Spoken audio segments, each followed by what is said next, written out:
जीवन में त्याग एक ऐसा गुण है जो मनुष्य को आत्म केंद्रित होने के भाव से निकालकर समष्टि की ओर ले जाता है।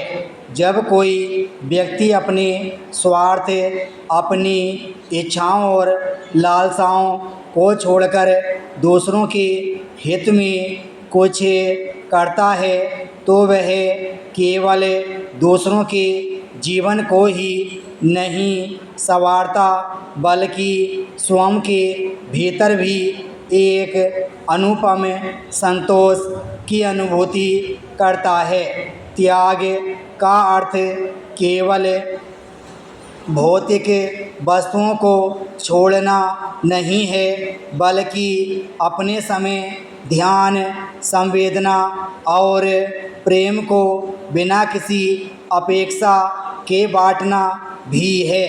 यही त्याग उस माँ को रात रात भर जागने की शक्ति देता है। वही त्याग सैनिक को देश के लिए प्राणों की आहुति देने को प्रेरित करता है। इस त्याग की गहराई तब और बढ़ जाती है जब वह समर्पण में बदलती है। समर्पण का अर्थ है अपने अहम को विसर्जित कर पूर्ण निष्ठा से किसी व्यक्ति, संबंध या उद्देश्य के प्रति समर्पित हो जाना। जब कोई रिश्ता समर्पण की नींव पर टिकता है तो उसमें अधिकारों की खींचतान नहीं होती, न ही अपेक्षाओं का बोझ। सच्चा समर्पण हमें यह सिखाता है कि सबसे बड़ा सुख प्राप्त करने में नहीं, स्वयं को देने में है।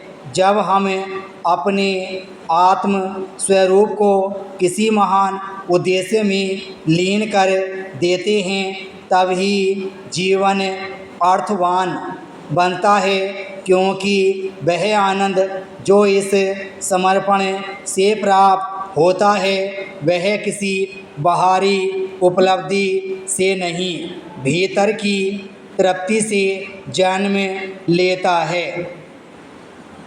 त्याग और समर्पण की बात करना जितना सरल लगता है, इन्हें जीवन में उतारना उतना ही कठिन है।